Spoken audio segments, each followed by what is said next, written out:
Work All Week Handicap. Fast Jack breaks best of all in between horses and heads for the lead. WW Hotshot to the outside of that one in second.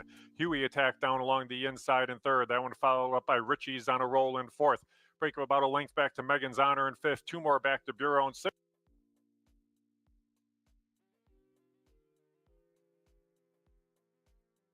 And another two to be Aaliyah at the back of the pack, but Fast Jack's rolling along on the front end.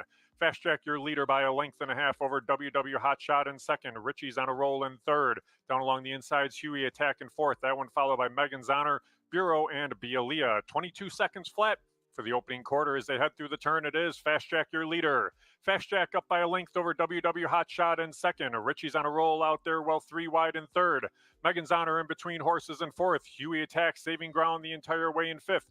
That one followed up by Bureau and Aaliyah. But as they turn into the lane, Fast Jack, a slight lead, but WW Hotshot ranges up along the outside and takes over. And WW Hotshot is your leader now by a length over Fast Jack.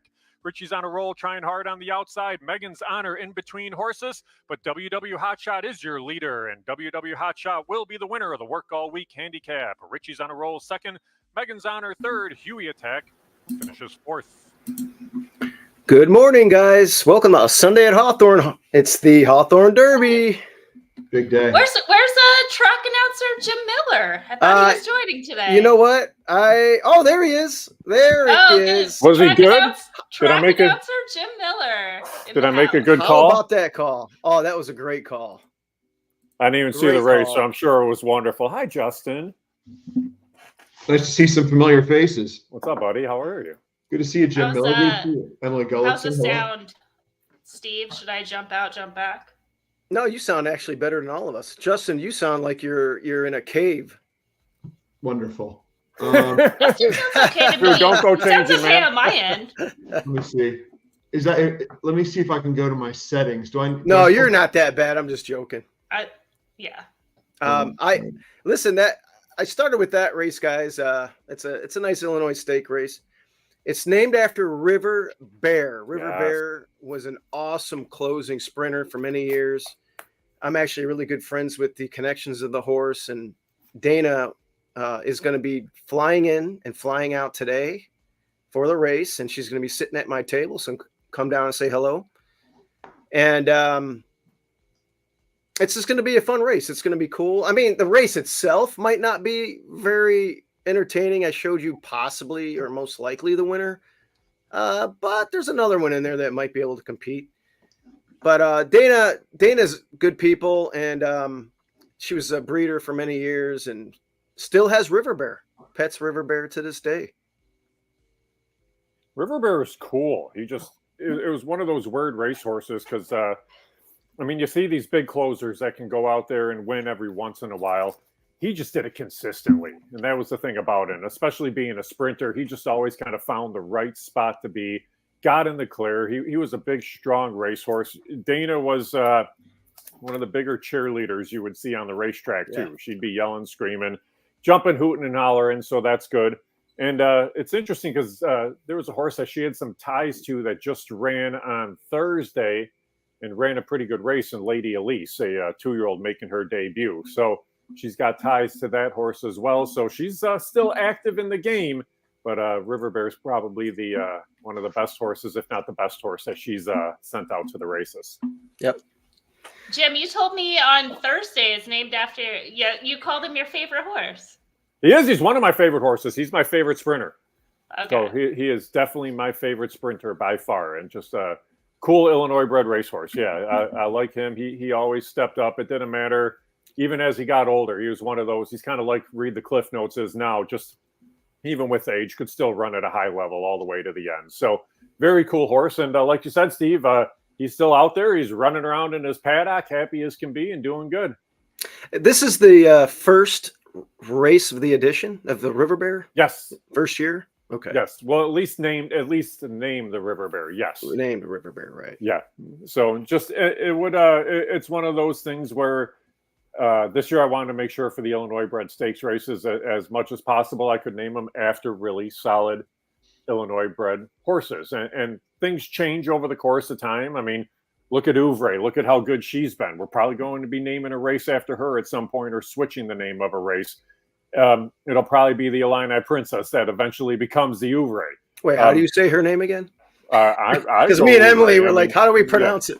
Yes, We 10 landed different on people. 3. We landed yes, on 10 3. different people. You get 10 different pronunciations. Yeah. So it's one of those things where you definitely have to see. But I mean, look this year, Katie Milady, she's still running. So and we named a race after her, and she won it. And she ran huge. She's her last start. Wow.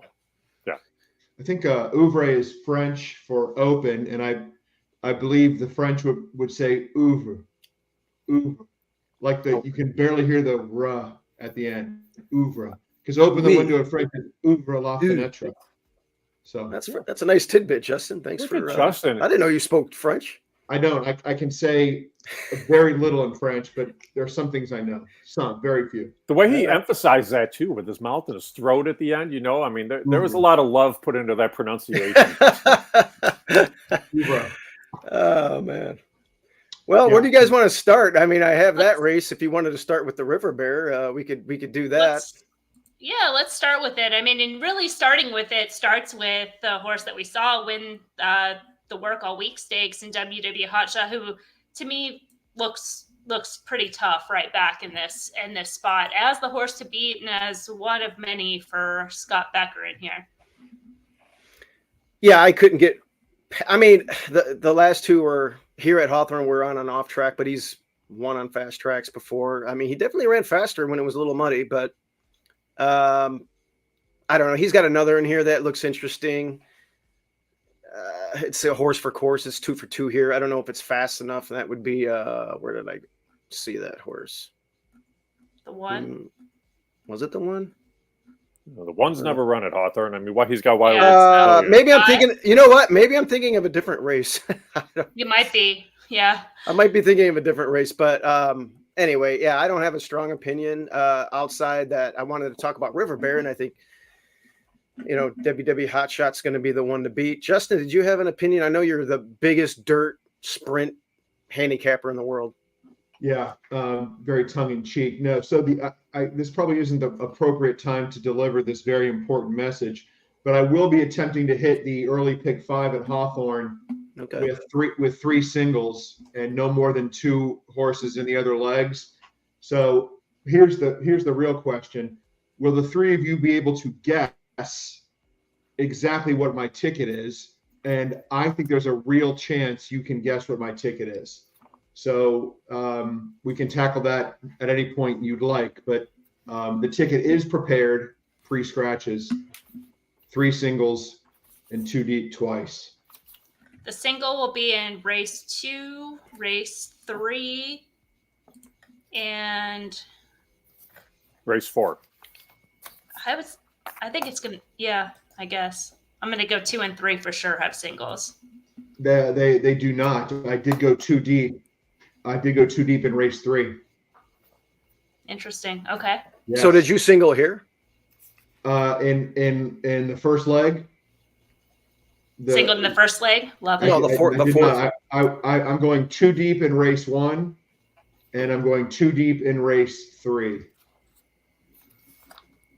Okay, so you're singling. Oh yeah, I mean, I guess.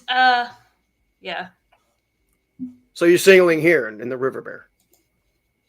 Oh, I thought we were talking about race 1, but in the River Bear race 4, yes, I'm yeah. Well, we're still in the River Bear, but yeah, we can move the race 1. You want to move the race 1? No, I don't want to. I've already derailed the show, and I've only been on 5 minutes.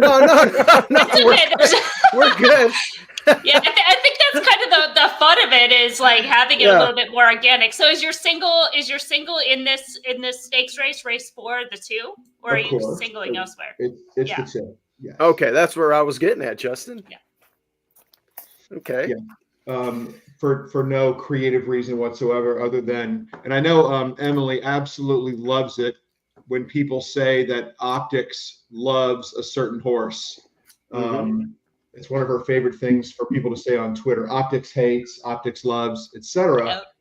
But I even though Optics could lean you towards the 5, perhaps. I think it's the 2. Maybe even the 6 a little bit, just with the 2 and the 5 showing kind of that early contention. Yeah, the 4-7-1 kind of bunched, but yeah. Yeah, so I just figured the 2 was the most likely winner by far. And well, I do want to point out too with the 2, you look at that last race and you're like, it ran slow. It was the weirdest ride. I don't know what Wales was doing. He pretty much ran right up the ass of the winner and checked and darted to the rail. So would have ran much faster if it got a clean run down the lane. So, and it was a 4-horse field, so it was just a weird deal last time out. So I would think that it's going to run more like it did the previous 2 races at Hawthorne and probably just romp. But I tried to beat him. Let's hear it. Let's hear it. Well, here's the whole key to the race. Does Scott Becker run all 3? I think Scott Becker compromises his own chances if he runs all 3 in here. If Dan's Taxi, Wildwood Sicilian, and WW Hotshot all run, because then you have that potential for a little bit more pace to go out there and maybe set things up for a horse like Richie's on a roll. It would not shock me by any means if you see, and I have no information going into this race, if either the 1 Dan's Taxi or the 5 Wildwood Sicilian come out of this spot. Richie's on a roll, needs pace to run at. He gets an extra 16th of a mile coming into this spot. He's getting 8 pounds, which didn't really matter in the work all week. He finished second and beaten 2 1/4, getting 8 pounds in that race. But again, added 16th, a little bit more pace to chase after here. If you want to pull off the upset, WW Hotshot's the best horse in the race.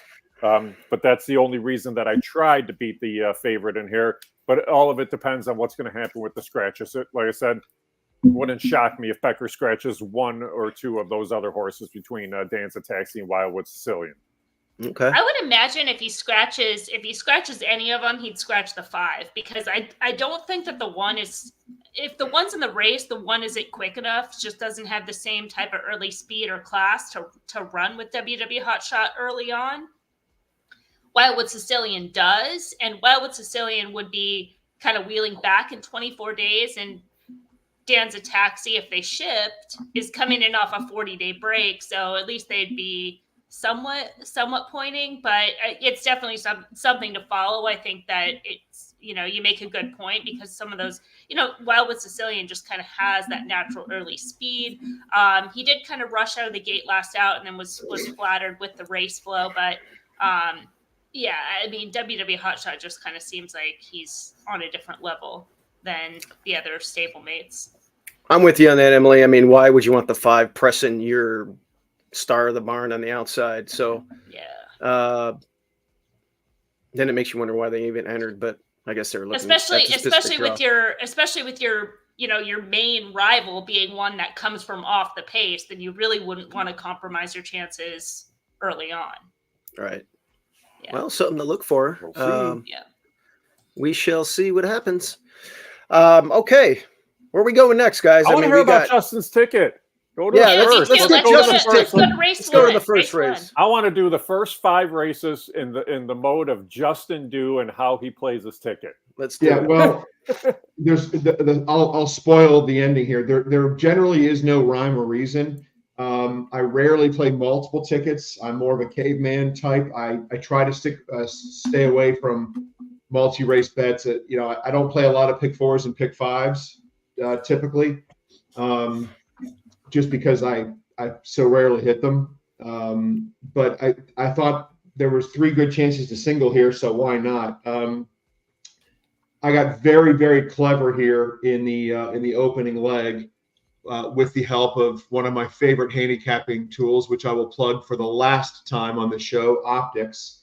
And Emily, it's you and I. I've heard of it. I did sort of take a break from Optics for a while, but I renewed my subscription last week, and I got to say I'm happy with the results. I went with the 2 and the 3 here in the opening leg. At this level, $5,000 claimers. I don't have a tremendous amount of experience handicapping races at this level. What little experience I do have, at least for me, tells me that if I try to get into a situation where I'm, projecting the pace and trying to guess where horses are going to come from, I usually end up disappointed. So I went with the 2 horses that I thought were a combination of the better horses in the field and the most likely to, to appreciate the distance and the race setup to the extent I could project it. And that's how I landed on the 2 and the 3. I did as well using the same tool. Optics, I hear it's pretty good, but I had to use the 7 as well. And I'm assuming that you don't have notes, that you just have a plot subscription. But even looking at the plot alone, there's a scenario where the 7 sits right off that first flight and gets the jump on the 3, right? Mm-hmm. To where Sure. 2, 4, and 8 are on the outside, and the seven kind of sits right behind that first flight outside of the 3, and then takes first run. And then as far as notes, I mean, he ran the race coming back from a second place finish. The race 3 back had some trouble in there, broke out, made a middle move, and then just wasn't asked for their best late. Came back in with a good second. Taking some kickback in that September 5th race. So I use the 7 as well, but I respect those other 2. Yeah, I did, because of the plot, take a look at the 7, and I'm not familiar with. I don't play a lot of Hawthorne races. I do play some, not just for contests. But, my good friends, the Simonoviches, as we know, often have horses running there. So I do look. And my reason for dismissing the 7, perhaps not the strongest handicapping angle, one that has actually hurt me before, is the rider, 3%, the trainer, 3 wins on the year. Other horses maybe have a little better class, like my 3, for instance. So I just kind of said I'm not gonna go 3 deep here. I'll stick with 2 deep. That makes sense. Yeah, I agree. I don't have a dog in this fight, but now I do. I picked the 4 and 5, so I'm staying away again. What? Here's the thing. The 3 horse is the best horse in the field if you get back to the race 2 back. The race that was taken off the turf, that 13-5 claimer that the 3 horse ran, and was a good race. It was better than this bunch. Pinballer, who ran second, has run some decent races. Family Traditions run some decent races. What I don't get is, why do they keep entering in the turf? Just run on the dirt. You're a better horse on dirt. And that was the thing that I didn't like with that last out. I thought that was a wasted race back on the 19th. Now you're wheeling back here just a couple of weeks off that start. So that was the one thing that scared me about that horse just a little bit. But again, on dirt, the start 2 back, not bad at all. The hard thing to figure out with the 4 and 5 is just how strong those races at Canterbury were that they're coming out of. I think the 4 horses run some decent races of late. I think that last start was just kind of The starts before that were okay. The 5's been running against much better company. So that was the thing. It's a little bit of a class drop. It's Joel Burnett getting near the end of the meet. Joel's going to be going down to Delta Downs. So the question is whether or not you want to bring this horse with you. But look at the races at Hawthorne earlier on in the meet. I mean, you won against 12-5 company. You ran okay against Allowance company in that, and now you're in for 5. So that was the thing that I at least put this horse in the mix and gave it a shot. But there's nobody that really stood out to me in the opener by any means. How, if I can ask, do we agree that the 2 with Rachel Slavinsky is likely to be on the lead and maybe even be a length or more clear, or are we thinking? It better be, yeah. They better be if they want to win, Justin. That's where they have to go, I think. I agree. Yeah. The thing I'll say about the 5, because this is a horse, Jim, as you know, that I chased in those allowance races. He had subtle trips. He was running good races, and then moved up when they dropped to that 25, that conditional 25, which doesn't look like much in terms of paper, but he was unprepared at the start, and then he made a big wide move, so earned a follow, and then got the job done in that 12-5 restricted claiming spot. You can give some excuse. They step back up to allowance company, not quite on that level. I guess just my reservation is sort of, did this horse just kind of peak, and now they put him at Canterbury Park, dropped there. Last out, he had a little bit of trouble at the start, rushed up wide, and then was brushed late, but really wasn't doing much late. I just wonder if the drop is just kind of more of a signal to them saying, I hope somebody takes him for 5. Because, those races from earlier this season crushed this field. It's just more of what form is this horse in right now? Are his better races from the spring? That was my one reservation. I mean, here's the scary thing. Look at the April 21st race. Look at the winner of that race. That horse is in the stake today, and he was beaten 4 lengths. No. I mean, that's what I'm saying. Those races win, but is this the same horse as he was at that period of time? That's the biggest question. And that's what you'd be gambling on at 4-1 is that he's that horse from the spring. And if he is, he's a contender in here. If he's the horse that he is in those last 3 races, he might run a third like he did 2 back under similar conditions and similar race par. Right. Justin, I'm cheering for you, man. I can run second in there. I think the 3's going to win. Yeah, I just thought 3 was best. The 2 might get loose, and who knows what can happen when a horse gets loose. And look who the 3 ran against last time, Midnight Special, who got a bit monster 84 Beyer speed figure. Your horse ran good. That horse ran. Yeah, somebody liked that horse a lot at the windows too. Yeah, it was all my people. A little crazy. Yeah. By the way, Justin, one thing that might flatter your chances too with Hurt So Bad, winds are supposed to pick up today. They're supposed to be out of the west, which is a strong headwind in the lane. That usually does favor horses on the lead at Hawthorne too. So something to just keep an eye on. I haven't found a good handicapping tool for incorporating the wind into my game, but you know what? I love angles like that. You can't get that kind of stuff unless you're watching a show like this. So good thing I'm here. We do it when we're doing it live, when we're handicapping live between races, like we're calling out kickback, track profiles, et cetera, et cetera. But that doesn't help once you're already locked in a pick 5, right? It's not going to help the third. That's not going to help the third leg, but maybe it'll help you hedge or the late pick 5, something like that. Race 2, this is where Justin excels. 2-turn races on the turf. Justin, why don't you talk a little bit more about your pick 5? I mean, I would bet every dollar I have in my wallet right now, which frankly isn't that much because I don't carry much cash. And we went to a local fair carnival event at a local church last night, and those things are expensive. But you can guess exactly what horse I'm singling here. I did think of making, trying to find a horse for second, and I didn't really find anything. I watched replays. I didn't really see anything that excited me. And when I realized that I was trying to make a case for an 0-for-31 maiden in second, that it was time to just move on from the race and call it a free square in the pick 5. With the obvious set. Yes, you're right. Yeah, I listen. Deal and Weep.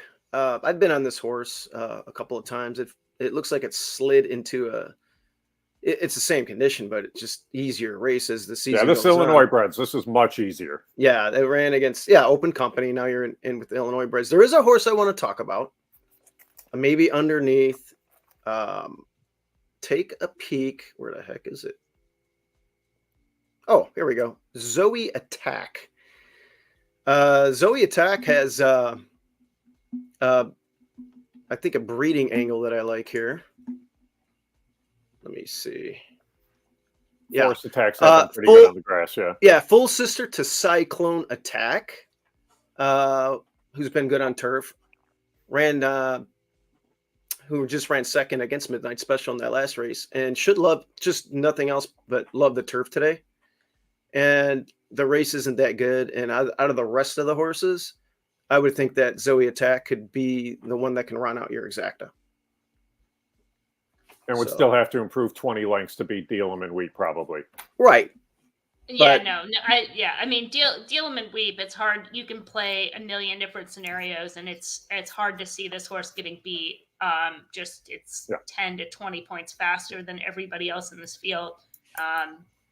Don't spend too much time on this race, Justin. You're on the right free space. Yeah. the horses that I try to get creative with underneath, less obvious with the 1 Wahida Martin as well as the 6. But yeah, I think it's Deal and Weep will never find anything softer than what's happening here. All right. So single and move on. Think we can agree with that. Let's go to race 3. It's a maiden 10,000 going 2 turns. It's going to be a stagger fest. I was on the 1 last time, second off the layoff. Got tired. Maybe third time off the layoff, it could do something here. I didn't really have an opinion outside of that. Justin, where did you go with your ticket? Yeah, I obviously the first thought was to single the 9 in here, but you refer to this as a stagger fest.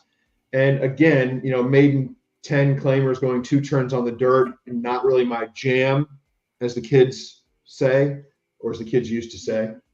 And I'm wondering if the 5 could get loose and just be the last one to stop running and kind of, come home the final quarter in 28 seconds and win the race anyway. And, so I went 5-9 in here. Okay. 5-9.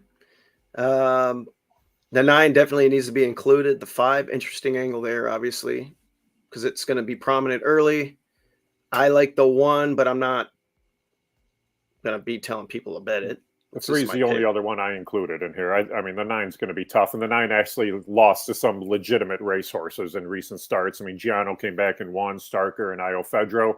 The 3, the last out for the 3 wasn't good, but the prior races were okay. But again, you're having to improve a lot to get even up to where the 9 is here. So, yeah, and Cupid's War, again, Justin, you want pace in a race like this when you have a bunch of horses that are staggering behind. Again, if front end is good today, you want to have one of those horses out there on the front end. So I can't fault you at all for using Cupid's War. Emily? Yeah, I mean, I think the race goes through. The 9 is supposed to win this race. Now, with that said, I think about another Joel Campbell runner called, what's that horse that's been running as a favorite, Jim, that we've been liking? And that horse is backing on Thursday too. Yeah, somebody claimed that horse too. Yeah, so whatever it is, it's just like a horse that's been like, this horse is supposed to win on the drop, and then runs a good second, and then runs a good third. And so where Skylane, I think, is probably supposed to win here, has the most consistent higher speed figures, has been running against better horses. The front wraps were added last out. They kind of rushed up into a pretty mid pace, as the kids say. So I wouldn't fault anybody for just trying to get a little bit of coverage, because if there is any chaos, the rest of the field is pretty much on par with one another, right? Like if you remove the 9 from this race, you're looking at an extremely competitive yet slow group of horses, right? Where anybody can make a case for. Money Agent would be the kind of second most obvious, the one horse that Steve likes, who ran their career best figure 79, which is the highest figure in this field. Now, granted, it was on the turf, but that was also first out around 2 turns on the turf. Manny Perez is not one that gets horses to really run first out. It's picking up Centeno today. It's a flow upgrade from the last race. So that horse, you can definitely make sense out of it. I felt like there was, the stablemate Draftsman, the 2. This is just a horse where if what you see on paper they run back to, obviously it's going to be a similar outcome. But going back to last season, last August, looked like a horse that needed a prep and needed the class drop, and obviously had some time off. And then coming back this year, it's broke slow, was in hand, no push, shoe back, but now takes a drop again. And I think the benefit to this horse is a stretch out in distance. They're getting in light. I don't know if the front wraps will be on today, but maybe if they're off, that's another upgrade. And it's a horse that just number-wise, the numbers are going in the right direction. They're going upward. So might be one that a 10-point jump puts him on par with pretty much everybody in the field outside of the 1 and the 9. So I think it's a race that I would, you can definitely get coverage in and feel a little bit safe at the same time that the 9 is on the ticket and is probably the most likely winner. If I could add just a couple more quick points about the 5. And if honestly, I can't believe I'm going to say this, but if the tote board kind of drifts upward from the morning line on this horse, I might actually consider a win bet on Cupid's War. Debuted at maiden 20, going 2 turns on the turf for Ravelli. Didn't finish great, but had kind of a little bit of an odd trip for the first half of the race. Was up close, then a little bit back, and then went into what I call a trip of death position, which is sort of within a length of the leader on a 2-turn turf race, 1 path to the outside, and didn't finish well, but then jumped up the to other thing that I'll add before you keep going forward is they might not have been that intended that day because their stablemate finished second. Okay. Carried on. Yeah. Well, yeah, certainly fair. And then from there, jumped up to maidens off the claim into maiden special weight, split the field in a race that produced at least 2 next out winners. 3 next out winners in that maiden special weight. And Cupid's War split the field, then goes into a turf sprint. I did not watch that replay because I kind of felt it maybe wasn't relevant to this race. And then last out, first time Hernandez on board, kind of ran off. I wonder if the second time jockey on the horse, maybe he knows the horse a little better and can prevent that. And if he prevents that, maybe we're dealing with a horse that can kind of relax a little bit up front and get home late. You know what I mean? Yeah, I think that horse makes a lot of sense. He's a flow upgrade. That barn can pull off an upset, can send out live runners. Has had 42 days to rest and recover at a level where they can win. So I fully support that idea. Did we lose Jim Miller? We lost Jim. I'm sure he'll get back on. All right.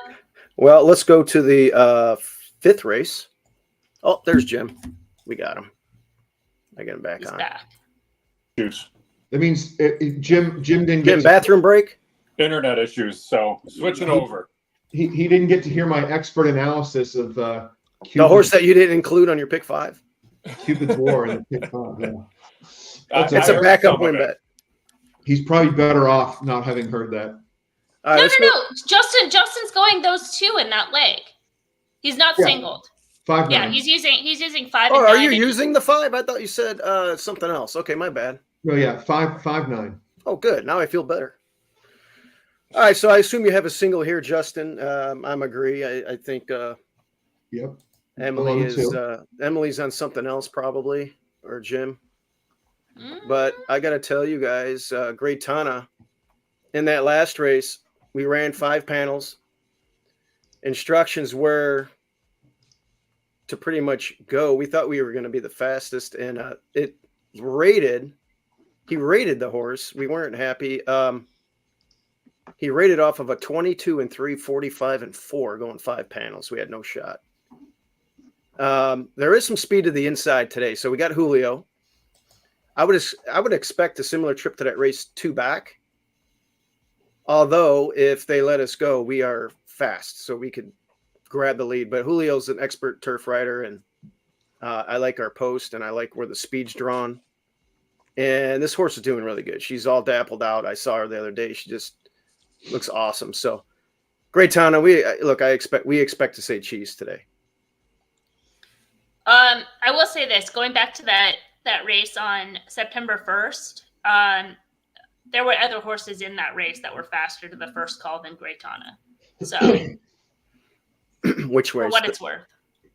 The September 1st race. Just based on what other horses, based on what the other horses had. There were some horses that were faster, but the pace was slow and we laid off. Yeah. And laying off a 22 and 3 and a 45 and 4 going 5 furlongs. No good. But today there's also horses that are faster to the first call with the 1 and after midnight, as well as number 3, More Than a Diva. True. Those are the inside horses. Yeah.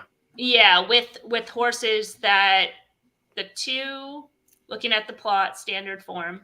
So that'll put in some dirt races, but the 2, the 4, the 9. Oh, sorry, that you're the 4. The 2, the 8, and the 9 are just as quick to the first call as your horse. So it looks like, based on the plot, there is a scenario where there could be a bunched up group into that first flight, and you have 7 horses that are kind of EP type runners in this field, which probably could assist some off the pace runners, but but I'll show you a replay of her race. Oh, good, because I never watch replays, so this will be fun. She's in. Her race 2 back. Are you being sarcastic?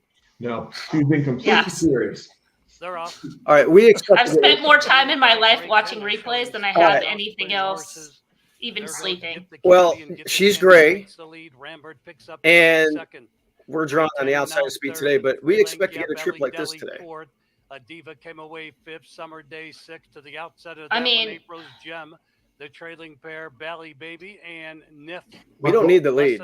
While you're watching the replay, can someone tell me why I look like Casper the Friendly Ghost on this video feed? My skin, you guys are all so full of color and healthy looking skin. I look translucent. What's wrong with me? Sorry. Justin, just watch how Graytana reels these horses in here. All right, my bad. And draws away. No, Justin, you're looking like Graytana today, so don't worry about it. Perfectly appropriate. So we're expecting something like this today. So here, Justin, here's what's awesome, and here's what I love about horse owners and guys that are interested in horses, like Steve Simonovich, who's on our screen right now. Okay, he opened up this race by saying we were supposed to be on the lead in the last out, and then followed it up 30 seconds later saying, look at this race, and this is a trip where we rated off an absolutely perfect pace ahead of us, and then ran on late. So at 22 and 3, we should have been on the lead last time. There was a good turf in that last out, though. It was even a good turf in the race 2 back, but there's differences in good turfs. Yeah, your only shot in here is to rate behind what could be 5 horses on the lead. That's why I showed you the replay. And then, but you said you wanted to be on the front. Not today. Last time. Last time. Well, I hope. Okay, so then there is I'll talk about number 3 more than a Diva again, because it should be a big price in this field. That if there is a scenario where a lot of horses decide, oh, I want to be second, third, sitting off a contested pace, this one could be gone on the front end. Okay, 1 for 7 on turf. 1 for 7 on the turf, but isn't this horse too slow to at 5.5 to beat these? I would think. I think if you wait, what? The this 3 horse is too slow. No. What figures? What I'm looking at different speed figures. I look at different speed figures than this. So based on the speed figures that I'm looking at, based on today's race par, look at those races back on the turf. Look where that horse was running. Look at the distance of those races, the level of competition. It won a maiden special weight down at Indiana. Okay. But it didn't have the lead that day. Because it had trouble at the start. I don't think it's fast enough. Or she. Excuse me, she. Don't misgender horses, Jim. I'm sorry, Justin. I'm just looking at the data for a horse that's 15-1. That there is a scenario where this horse could clear and has some back numbers on the turf.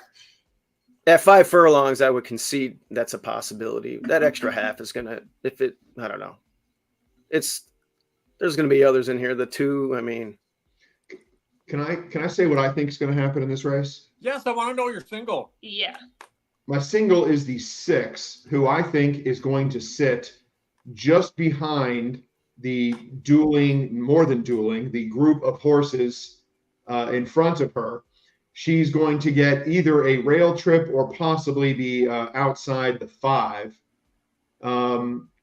Best Kiss Yet comes off first of all, we have listen, I know you guys are all you people that work in horse racing, you're all friends with everybody. So anytime I talk, I know I'm insulting someone, okay? This is a massive rider upgrade, Lannery to Cohen. I'm talking well, Cohen's great.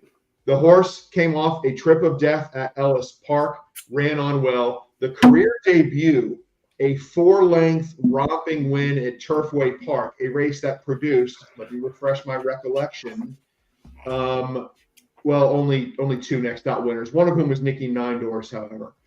And then from there, from the maiden race, forget the dirt start at Keeneland, trouble in the turf sprint at Keeneland, forget the dirt sprint at Churchill Downs, 2 decent efforts on the turf. Now we're cutting back, rider upgrade. I think the pace is perfect for this 6, going to sit right behind the front runners. And if you believe in Timeform US pace projections, which sometimes I do, sometimes I don't, Emily probably hates these numbers. But I'm all for good information. I think they do good work. The 6 should be well in front of the other solid closers turning for home, get first run on them. And because she can be close enough to the front runners to not lose contact, I felt comfortable singling the 6 in here. Okay, duly noted. It's been running down there in Kentucky. You're a homer. You're a Kentucky homer. Actually, I live in Florida, as you know. Yeah, but you love Kentucky. Our second hurricane in a matter of 2 weeks. Not sure if you all have checked the Weather Channel recently, Yes. but it's going to be bad. So last hurricane, my wife and I were supposed to fly to, of all towns, Asheville, North Carolina, on the Friday that the storm came in. And I woke up that morning, checked the weather, called my wife and said, I don't think we're going to be able to make it. And I called Marriott. Said, I don't think we should go. Yeah, well, it looks bad. The point I was conveying was I don't think it's going to be our choice, and it wasn't, because not only was the flight canceled, but when I called Marriott to get a refund on the hotel that I already paid for, they couldn't get the hotel on the phone because they were underwater. So anyway, I digress. The point is, Florida hurricane path. It's going to happen again. It's going to go. Oh boy, we don't want to hear that. I want to hope everybody's safe first and foremost. But getting back to the race. As far as the 6, I think this horse is in the right spot to compete for all the points that Justin has made. I wish the plot looked a little bit better. That would be my one reservation in terms of being a single. But some of that, as you mentioned, is based on a small sample size and some sneaky trips. It's really tough to say. But the plot does look extremely favorable with today's race shape for the 11. Grace Leads Us Home, a horse that has form here, got shuffled back last out, made a move, a big gallop out. And then the race going back to July 7th, that was a winning effort for the level, just had to kind of settle for second. Does often have that tendency to break a little bit slow, but otherwise I think this horse fits and is in extremely good hands. Mojica's riding this turf course very well. It has favored on the inside, and he's getting horses into that inside path with every inch of his being. So I think this horse is very logical in here. Gonna have to slide in somewhere and save a little bit of ground. He's the one to do it. Anybody else, I'd be a little bit more concerned, and it's still a concern, but he's making it happen. I mean, look at Another Mystery. Oh man, that was unbelievable. Yeah, I mean, the yielding turf course moved it up. And being on the inside, and Mojica was able to just kind of wait and be patient. And a lot of riders would probably go inside out and try to swoop around the turn. And he said, if I go inside out, I'm not going to win on this turf course. I'm just going to wait and hope something opens up on the inside. And it sure as hell did. And that horse just moved right on through. Jim, did you have an opinion on your top pick? I picked the 11. You picked the 11. Okay. All right. Cool beans. Full run of the backside with the 11.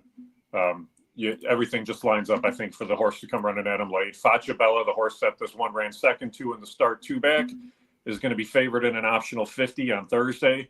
And it's just, like I said, there's 7 that can go out there possibly and show speed. And Mojica's ridden the course very well. They did get bottled up in their last out. They should have run better in their last out. But that's why I picked them there. Okay, we'll see what happens. We got Justin single. We got the family horse. We got the 11. and everything else in between to close out the early And the pick 5. 3. I'm gonna use the 3. If that 3 I'm wins, sorry. Emily, I will. I don't know. Listen, this I'll is be this the surprised. horse. These are the type of horses. If this horse was like 4-1, I wouldn't even mention it. The fact that everybody here on this conversation thinks the horse has no chance tells me it's going to be even greater value to take a swing with. Okay. All right. And Justin looks like Casper the Friendly Ghost because he lives in Florida where there's hurricanes going through. So he's stuck Yeah. inside doing Well, research all day on listen. racehorses and not able to get sun. I'm tan. In Florida, it's impossible to not get sunburned walking out to get the mail. What I've realized though is I'm going to have to get one of those. What are those things that those girls on Instagram use? Those ring lights. Oh, you need a filter? Well, a filter wouldn't be bad either. You know what? I wonder if I can do a filter right now. I probably can. But those ring lights, I got to get the lighting. Look at Steve-O. Look how great Steve-O's skin looks. Steve's a very healthy guy. He eats very healthy. Okay, he doesn't make a lot of bad decisions. Take vitamins.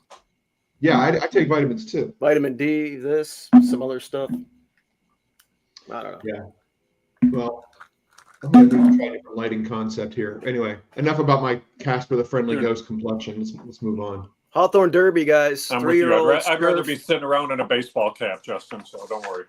Yeah. Yeah, the main event. Everything else is just the undercard today. The real The undercard. undercard. Yeah, this is 9 panels on turf, baby. 3-year-olds. I wish I would have got Lamplighter Jack over in this race a few years ago. Hey, where is Lamplighter? He's on the mend. He's coming back. He's actually at Hawthorne right now. He's back in training. We just unfortunately got him going too late, and unfortunately won't be able to make a start here at Hawthorne. But we'll figure something out down in Kentucky. I want to start out with a horse, and I don't know I have zero clue what you guys like because I purposely don't look at your picks online until after the show. But I landed on the 10 a lot of luck. A lot of luck. A lot of luck is making his turf debut. And what were my notes on a lot of luck? I think we had a few things. I like the sire. I looked up the sire. I don't know a lot about it, but lightly raced and it was really good. And turf debut, bred for turf, was very, very fast in the spring. Ran against, I think, the Santa Anita Derby winner. Yep. Stronghold, yeah. Got a layoff race in, which is good. Now second off the layoff angle. And the jockey and trainer at 40% together. So it's a homebred.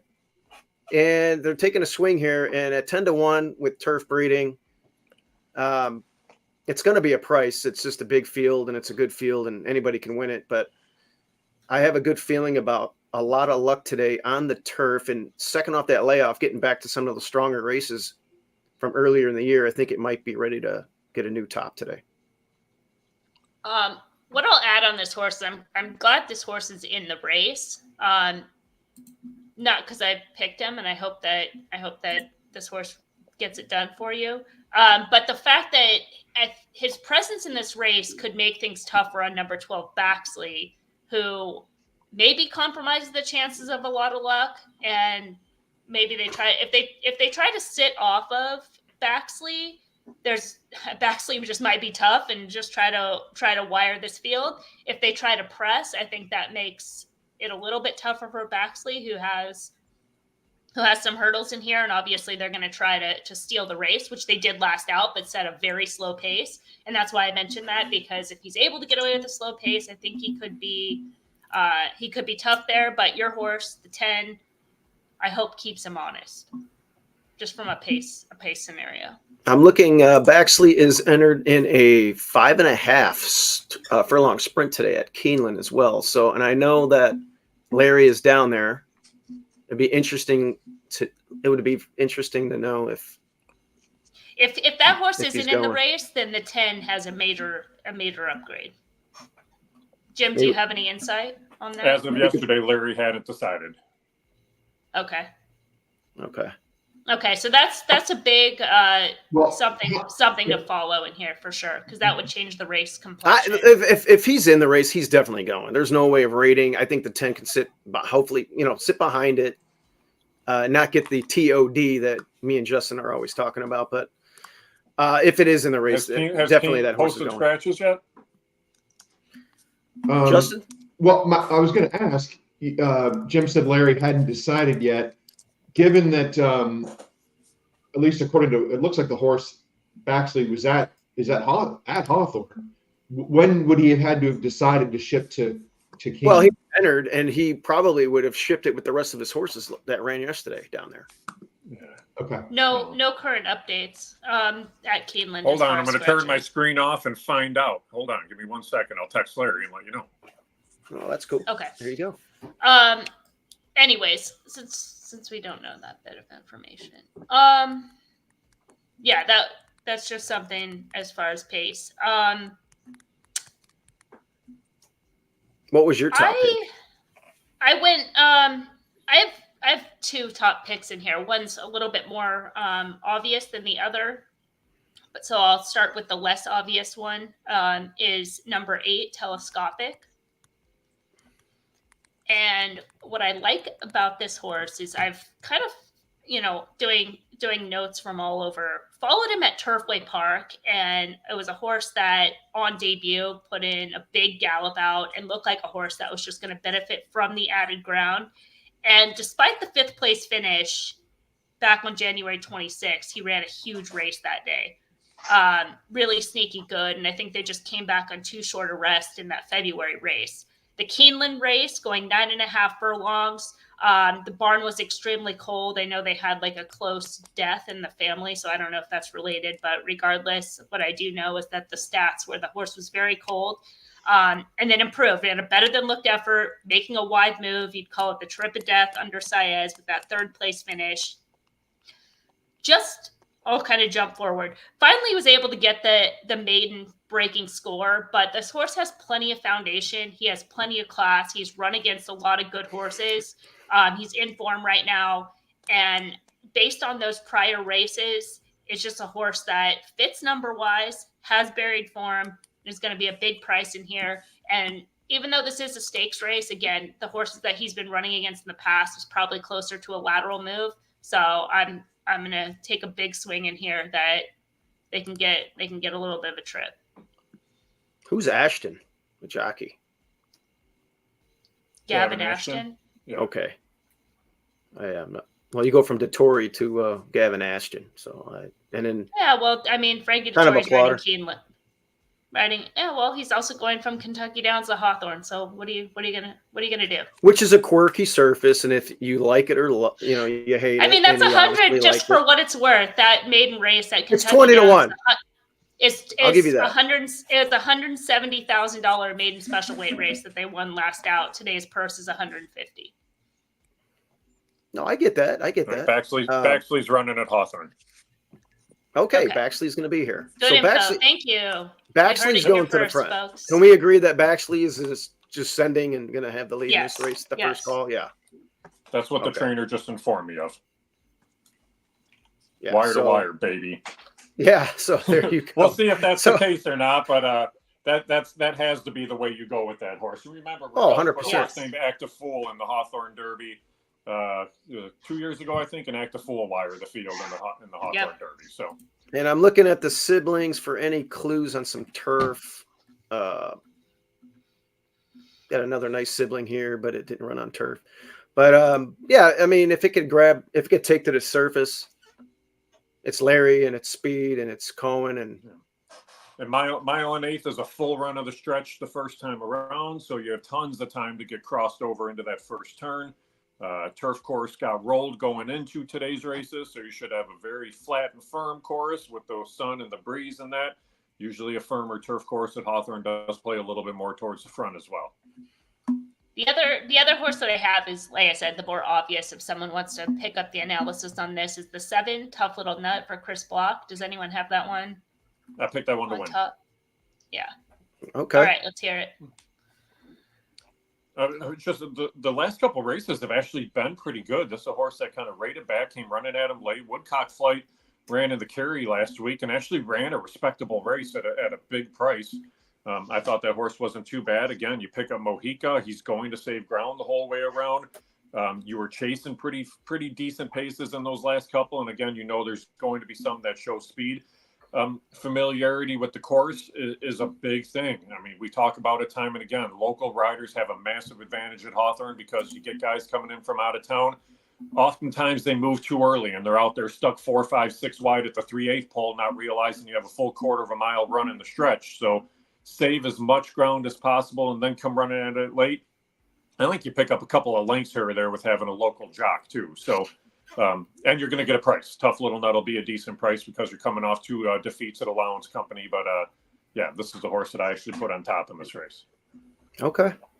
It's Chris Block. I mean, the guy's 30%. He's winning all the stakes at Hawthorne, and why not this one? 59 and 1 work coming into this race is something that isn't typical for Block either. He normally just kind of lets them cruise around. So that's a pretty solid drill coming into the race too. My one projection outside of that, again, he's my other A in this field. I think he'll be closer to 5-1, and I think the 6 will be closer to 10-1. Am I the only person? Well, first of all, I'm gonna talk out of both sides of my mouth again here. I'm a little bit embarrassed by my pick in this race, but it's my pick, and I'm going to stand by it. And I am going with the second-time starter, number 9, Oscar Season. And my reason for that is I went back and watched the replays that day at Kentucky Downs, and I watched the whole meet, but I wanted to focus on this day. And you didn't have to be up close on this day to win or run well, but if you were up close, I think it was a major advantage. And Oscar Season was not. Oscar Season was near the back of the pack, as much as 5 lengths or more off the pace. And the way he inhaled this field, and I couldn't tell you at what point in the race this was. It was sort of on the kind of turn for home, but you've got more than a quarter mile there. He went from about 8th to 1st in no time at all. And look, he's giving up some experience and he's unproven, and I get it. And there's a real chance he completely loses contact. At 1 1/8, I don't like playing deep closers in high quality turf racing. I mean, I think the best 1 1/8 turf horses are horses that can stay in contact with the leaders. However, visually, the way this horse did it was, in my opinion, something you don't see a lot, and you definitely did not see a lot at Kentucky Downs this meet. So I think the horse has a chance. I can't believe we're going to get 30-1, but who knows? Maybe we do. I think this horse will be doing some good running late. It may be too little, too late. You may be sucking up for 5th, but I would not dismiss this horse without giving it a good look. I don't think you're on like a crazy path at all. The two things are, there was one next out winner, the 4th place finisher came back and won. And then also just in kind of a general kind of handicapping, especially when it's horses like coming out of Kentucky Downs, which is such a weird ass turf course. I wouldn't necessarily like assign this horse right now as a deep closer. I would give him, because he's a second time starter. So he really hasn't, like, you could make a case he hasn't like established his run style, especially it being a big full field on a weird turf course. This horse might have a little bit more tactical speed. He's got a race under his belt. He's got some confidence. You have another local rider, somewhat. My reason for thinking that he probably is going to be near the back of the pack is that post.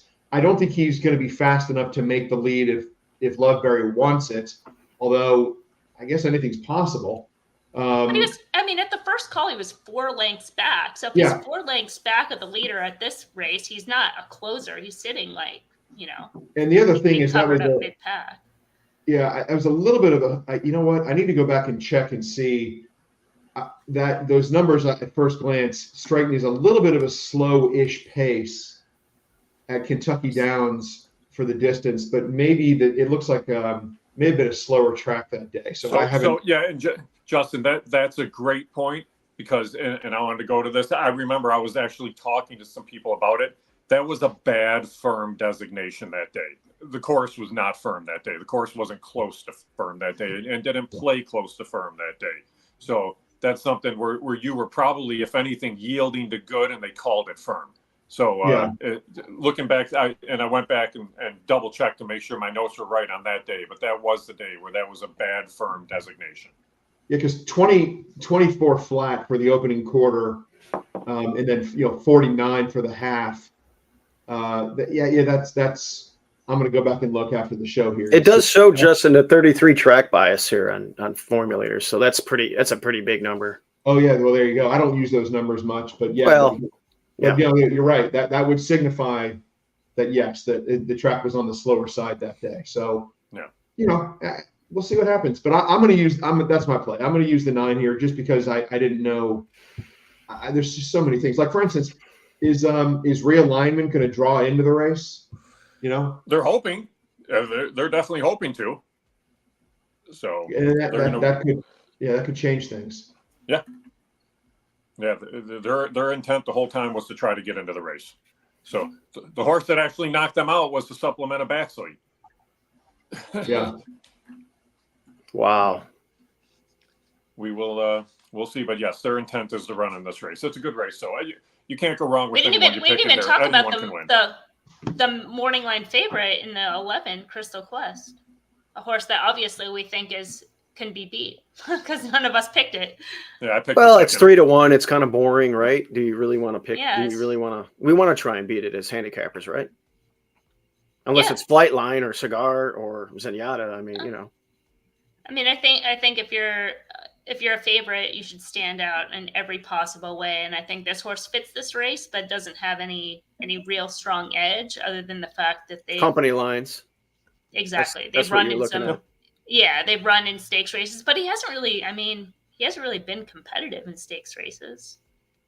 Yeah, I wasn't following Saratoga towards the end of the meet because of a horrific disqualification that forced me to abandon all wagers on Naira racing for the rest of my life.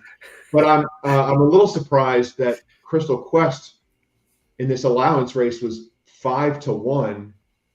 Well, no, there were some good ones in there, but in that I'm saying 5-1 in that Saratoga race.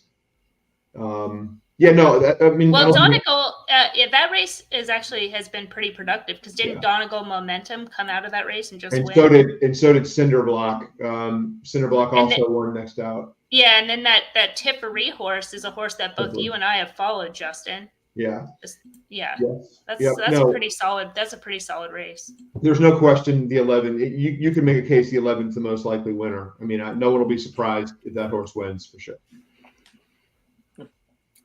Jim, what was your top pick? Did you have a top pick, or did I completely forget about Tough Little Nut, the 7. Yeah. Oh yeah, you did talk about Tough Little Nut. That's right. Yep. We got to talk about this. You can make a case for every single horse in this race. Does anybody know anything about the Drysdale runner? This is coming from across the pond. Team Valor horse. I can tell you a little bit something about this horse. I don't think there's that much intent on this horse. They raced only 24 days ago, so this is a first start in the U.S. And the horse just ran and finished second, like a fine second. But the races that they're coming out of overseas, typically, we'll kind of just upgrade horses coming in from Europe because they're facing much tougher. But in this case, I think this is probably closer to a lateral move for this horse. So then it really just comes down to how much intent did they have to run in this race running 24 days ago? Well, I can tell you this: connections from Team Valor have called 3 times in the last 3 days to make sure this race will remain on the turf. So, Wow. Well, one little nugget there. Yeah, they're expecting a big run out of this one. all right. I wanted to go to the rail. Horse got in earlier in the week. Has been in for a while too. Good. The horse on the rail. I got one more race and then I'm jumping out of here. Yeah, I just want to say one thing. Higgins boat real quick. Ran a super race there at Ellis. It won its second time blinkers angle, 20-1. Maybe you could throw that one in underneath. Okay, what's the next race we're looking at real quick before we? That was for what it's worth. That Higgins boat race. It was like a blanket finish. Most of the entire field was together at the wire. All right, one more race. 42-1. All right, where are we going? Jim, it's up to you, either 6 or the 8. Oh, I thought you said you had a race that you really wanted to look at. I mean, if you want to touch here, let's touch on one horse real quick before I jump out, because this horse could be a legitimate racehorse. Go to race 6. So race 6 is the 2-year-old optional 80 race. Just a couple of notes on this race. So it's one of those races where you have some horses that are jumping in, trying to get races before these Illinois bred 2-year-old stakes come up and down at FanDuel. So that's the reason that Take It Away is in, the reason Dream Gold is in, the reason Indyville is in. Baby Boat, the 8 horse, is a horse that if I were playing, and I can't play and I don't play, but if I were playing, this horse is a legitimate good racehorse. Ran a good race in that last out, was completely under wraps crossing the wire. One easy. Taunting's not a bad racehorse by any means. No, Tiptoni has run some decent races as well. They do switch to Mohica, but I know Jimmy DeVito was pretty high on this racehorse, like that last out, and you're coming right back in here, same distance. This is a horse they're running for the allowance, so they don't want to go out there and expose the horse for the tag. And I think Baby Boat was it's a short price favorite, but I think will be at least a deserving favorite. And if I were to play, this would probably be a horse that I'd actually single to start the late pick 5. Yeah, I'm with you on that one. The last 2 races. Before Jim, I think Jim's going to duck out, and I want to, Jim, if you have time, race 9. Yep. Race 9, number 2, Britt Bliss. I Boom. think it's super sneaky, and I want to know what Jim and Emily think before Jim takes off. Emily was high on this horse when they scratched in a race that came off. Was it last Sunday, maybe, Emily? Yeah, it was. It was last Sunday. It was race 3. We took the races off before the stake last Sunday. This horse was in. I know Emily could probably even talk a little bit more, but comes out of a key race with another burnt runner, I believe, in that spot. But yeah, I wouldn't knock this horse's chances at all. It's a different horse that you're thinking of, but they did scratch. They did scratch from that race, which was a 15-2. So they are looking for the turf. Has races that are competitive. I don't think. I'm trying to go back and see. I wasn't as high on this. That was a different race where there was those 2 burnt runners. That was that Victorious Vanda race. Yep. Yeah. So different one, but this one was. You are right. This one was entered last Sunday. Yeah, a little bit of trouble last time, and I mean, maybe they should send it today. I don't know. What do you think, Justin? It is the double secret Justin Dew play of the day at Hawthorne. Really? Yep. Well, I did pick it as well, but Steve's I just thought they should. I thought they should send it. It's a good price, and it's 15-1. So, yeah. Well, the last race. I think that race is tough, but yeah, let's talk about the last race. The last race, real quick, before we head out. All right, bye, Jim. I'll see you later. I'm running though. Yep, I'll see you guys at the track. Justin, you're the man. And Jim, we will talk soon. Yes. I love you, brother. See ya. Later, Jim. Love you too, buddy. See ya. You guys, maybe we'll talk to Rhonda if she's at the track. We'll ask her if she likes pasta salad. But I like this runner today. Shouldn't everything like set up for this one today? I just looked at Jim's picks. That's who he has on top as well. Okay. I thought the last race was fine. I mean, she did break a little bit slow and kind of stumble at the start. But that was it's another one that like they just ran 11 days ago. So were they Off of trying a to win layoff, there? though. I don't mind Yeah. it off of a long layoff.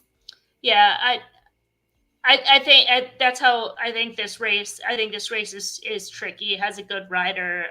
Yeah, definitely can be there. The plot doesn't dislike this horse. I'll say that, Justin. I love it when Optics loves horses. This one just Optics doesn't. loves It doesn't dislike. So Optics doesn't like this horse, Emily? No, doesn't dislike. Doesn't dislike. Okay, well that's good. Yeah. You know, it's just like it's a square from off the pace, so you can definitely win. Has the strongest late kick, but anytime you're dealing with a closer, you know how much racing. Well, I thought I had some trouble. I thought I galloped out really good. It needed the race. I think it's just I don't mind the coming back quick because it ran. That was the first race off of a long layoff since June. So clean trip. Let's power home today. And Mojica, you're raving about Mojica. Yeah, no, for sure. I mean, like I said, doesn't dislike. The horse has a pattern of constantly breaking slow, going back in its career, so that can definitely happen again. Also, that pace was fast, so she had pace to kind of close into and gallop out into. All right. Yeah.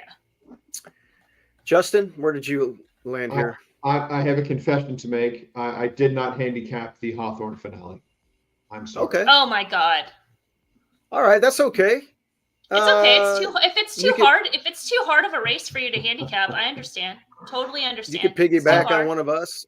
You can't just default and pick Chad Brown or Jose Ortiz or what are your favorites. You actually have to I'm gonna tell you why I didn't, and it's again. I mean, I've been embarrassing myself a lot on this show, but I didn't assume Hawthorne would be ending the card with back-to-back turf routes, which I like to think are my specialty. So when I handicapped the 9th and I found the double secret Justin Dew play of the day, I assumed the finale was some sort of Illinois-bred dirt sprint and didn't even look at it. That's my only answer. I'll say I think you're kind of on to something here because I think when we lost Jim, but he would maybe confirm this, but this is my theory, is in the past when there's been kind of cards like this and we might or might not come off the turf, this is one where even when you look at this field, there's a lot of horses in here that are dirt horses. So this might have been a race thinking that, okay, if we come off the turf, we have a lot of dirt horses that it's not going to get scratched down to a 4-horse field coming off the turf. So there was something to that this race could have gone either way. Now we are going to be on the turf. It's been, like you said, be fast and firm. So, which makes this race tricky because you're thinking you have some horses that, I mean, so much of this field has been running on the dirt in their most recent starts. And so Emily, where did you land? Are you going back to April's gem today? To some extent, well, as you know, last out, I made the case for Silky Warrior, who had the form both on the turf and got the job done there. But I think April's Gem, I could definitely go back to on the 2-week turnaround. I mean, looking at the plot, if you want to talk about the plot loves, Justin, does the plot love the 10 in the finale? Well, I mean, it's below that par line. The 10? In the finale. Wait a minute. You know what? Sorry, I'm looking at the wrong. I switched back to my race, my 9th race. Yes. Okay. Yes, I would say. Wow, because you know who? I'll tell you, I didn't have Cabo Spirit. How embarrassed am I that I didn't have Cabo Spirit at Santa Anita last weekend? Because Cabo Spirit was a little tiny red circle off by himself. Yes, I think Optics does love the 10 in the Hawthorne finale here. No question. You heard it here, folks. Yeah, it makes sense. I remember this horse. I was on it a few times, and I know Emily. I think you picked it. Maybe you picked it to win. I can't remember 2 back, but yeah, because she had trouble. She had trouble in that August 4th race, and I just thought that the slight change in distance. And then comes back from a wide trip last out. But there's just a scenario where they can get out and clear. The other horse that could possibly go with them early, and again, this is where it gets tricky, is the 3, who's been running on the dirt and running and pointed. The 3 has been pointed to those races, right? Because that's part of the starter series. Correct. So is this horse kind of a little bit over the top? Is this horse just going to be such a pain in the ass that they try to send and go forward and then makes it tougher for April's Gem? Quite possibly. And then in that scenario, it definitely benefits Pasta Salad Ronda. So then the other horse that trying to remember if it was the same day or a different one, that ended up scratching. Oh no, completely different horse. But something stupid in here is the 5, Lot of Roses.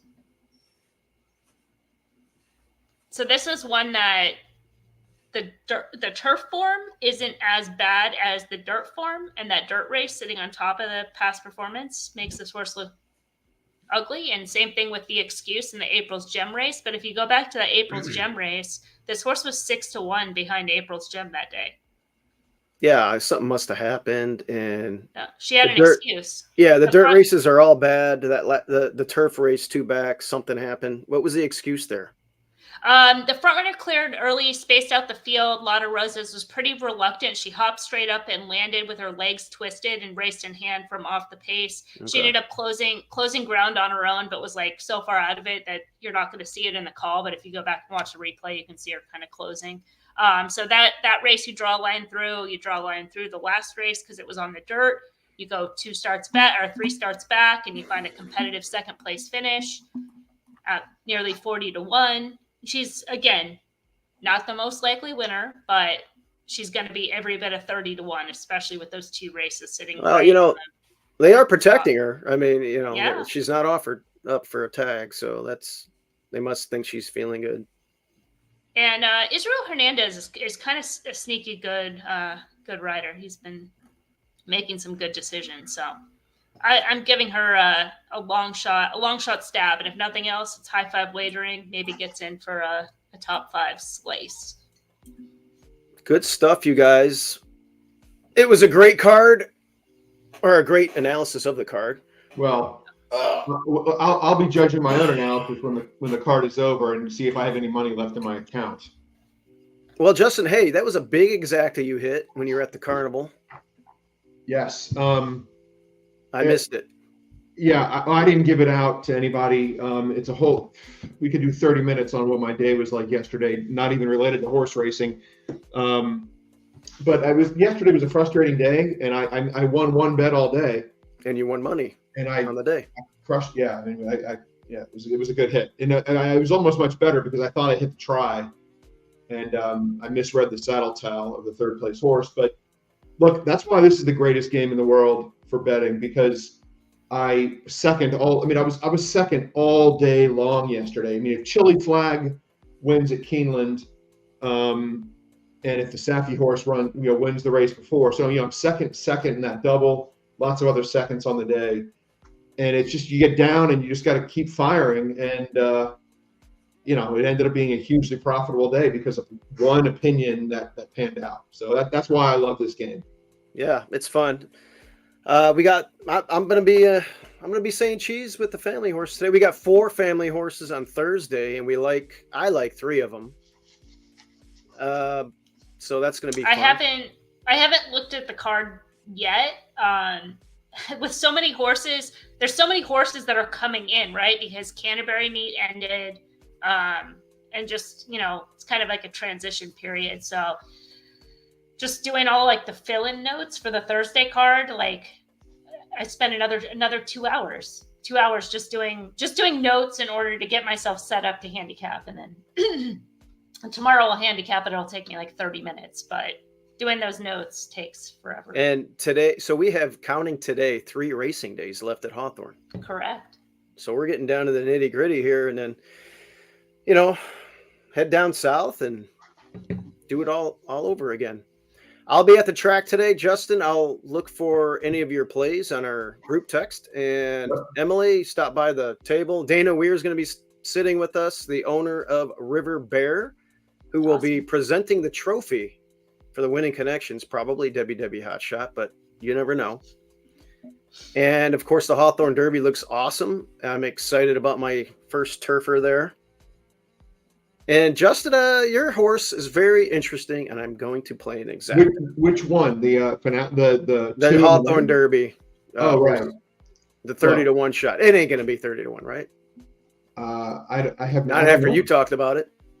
Well, I don't know. I mean, I would not encourage people to. I mean, people got to make their own decisions in this game. I'm just saying that horse might have a lot of potential. But the most important thing, if one thing comes out of this broadcast, pray for Florida, because we're about to get hit with our second hurricane. And you know what?